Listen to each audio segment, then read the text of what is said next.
आज घरे मु सिझा तरकारी बनई जोटा कि भाविली आपण मान सहित तार रेसिपीटा सेयार करने। सिझा तरकारीटा प्राय आम ओडिया घरे बना जाए समस्त को यहाँ भल लगी था जो थी कि आम बहुत कम तेल दिंती मसला ए बिल्कुल भी व्यवहार करती रसुणर छुंक देके आम यहाँ बनई था। आई तरकारीटा गरम भात सहित खाइले बहुत बढ़िया लगी था, रुटी परोटा सहित खाइले भी आहरी भी टेस्टी लगी था। आखि को जेतिक सुंदर देखा जाउची तरकारीटा सेतिक टेस्टी बनी थिला।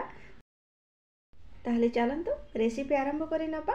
सिझा तरकारी बनेबा पाई एठी कड़ाई रे मु 1.5 ग्लास पानी दे दूची। परिबा को देखिके एठी मु पानी देची काहेकि परिबा को हमको सिझेबा को पड़िबो। 1.5 ग्लास पानी रे मु एठी आधा चामच हळदी गुंड, 1 चामच एठी लूण दे दूची। ताको कवर करिके गैस रो फ्लेम को हाई रे रखिके आम पानी को फुटई नबा। पानी एठी फुटी गलानी एवं तार कवर को बाहर कली आउ सेथिरे परिबा दे दबा। परिबारे मो एठी नै जाईची जो परिबा मो पाखरे थिला सेई परिया नेउची। सिझा तरकारी रे आपण माने बहुत सारा परिबा देके बनै परिबे। एठी गाजर, आलू, सारू, कंचा कदली, बीन्स आउ पोटल को मु नै जाईची। एई परिबा गुडी को मु प्रथमे दे दोची काहेकि ना ए परिबा टिके सिझिबा पई टाइम नै था, सेते लगे ए परिबा को दे देची। गैस रो फ्लेम को मीडियम रे रखिकी आमे परिबा को एठी अधा सिझेई नबा। एबे ताको कवर करि दबा। पाखापाखि 5 रु 7 मिनिट परे तार कवर को मु एठी बाहर करूची आ चेक करूची हमर परिबा सिझिची कि नै। पानी तो एठी बढ़िया भाବରେ फुटी जाईची, परिबा भी हमर एठी अधा सिझी जाईची। एबे हमें सेथिरे बाकी परिबा तक दबा।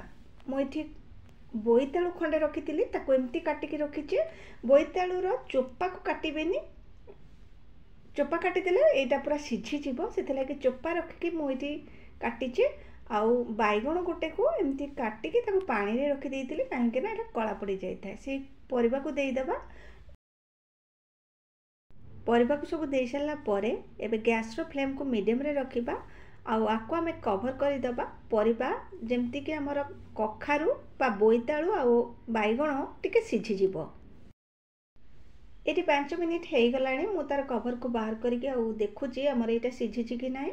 एटी मु देखिली बाइगण कखारू जो आमे देइथिले आ बाकी तक परिबा एटी सब भलो भाबरे सिझी गलाणी। एबे आमे सेथिरे गोटे टमाटो देई दबा। आपण माने चाहिले टमाटो को तरकारी जेतबेले छुंक करिवे सेतबेले देई पारिबे, किंतु जदि सिझे कि दउचंती टमाटोटा तार टेस्टटा बहुत बढ़िया आसी थाए। एठी मु चेक करूथली परिबा हमर सिझी जाईची, आलू बहुत भलो भाबरे सिझी जाईची। तो एठी टमाटो को देई दबा। गोटे टमाटो नै जाईची, छोटो टमाटो। एबे ताको कवर करिके हाई फ्लेम रे 1 रु 2 मिनिट सिझे नबा। सिझा तरकारी रे जेतबेले आपण बनौचंती आपण एमते टमाटो को देके सिझेई नियंतु। आ जो परिबा सिझौचंती ना ताको बेसी सिझांतुनी। सिझा तरकारी रो परिबा जदि बेसी सिझी जाउची ताहले तरकारीटा आपणकर पूरा मेंचा मेंचा हे जिवो। ए तरकारी टेस्टी लागिबन। एमते देखंतु जेमथि परिबा सब गोटा गोटा सिझिची सेमथि ही रहबा आवश्यक। एबे मु कोन कली ताको बाहर करि नेली आ गोटे कड़ाई को गरम करि नेली काहेकि ना आमे छुंक प्रस्तुत करिबा। कड़ाई गरम हे गला परे मु आको सोरिष तेल रे छुंक करिबी। सोरिष तेल रे गोटे बास्ना अलगा प्रकार रो आसी थाए जोटा कि बहुत टेस्टी बनै थाए हमर सिझा तरकारी को। तेल गरम हे गला परे सेथिरे सोरिष, जीरा आ सुखिला लंका देके ताको किछि समय फुटै नेली। आपण माने एठी फुटण में देके फुटै परिबे। से फुटी गला परे सेथिरे पियाज आ रसुण को मु एठी पूरा पतला पतला करी काटिकी नेइथिली ताको देई देउची।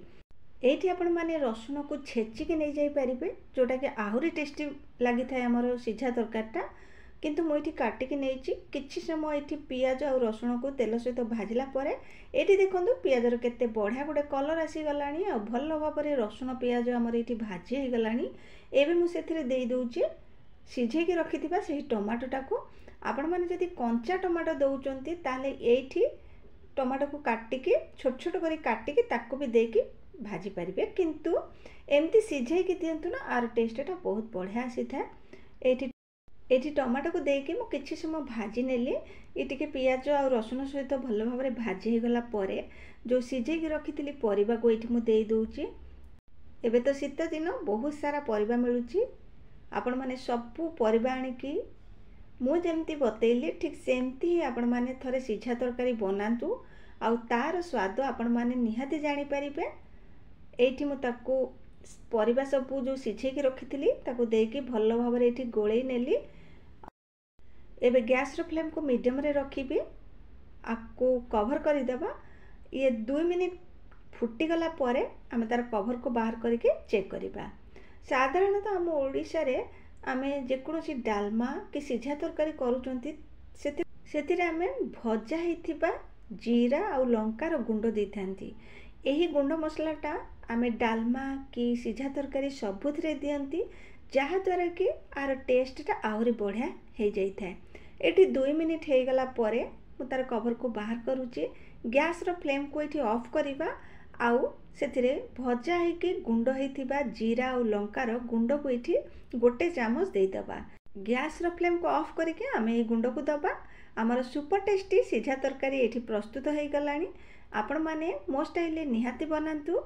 वीडियो जदि आज भल लगी ताले चैनल को सब्सक्राइब करि नेबे, लाइक करिवे, शेयर करिवे। आपण मानक सहित पुणी देखा हबो नुवा वीडियो रे। जय जगन्नाथ।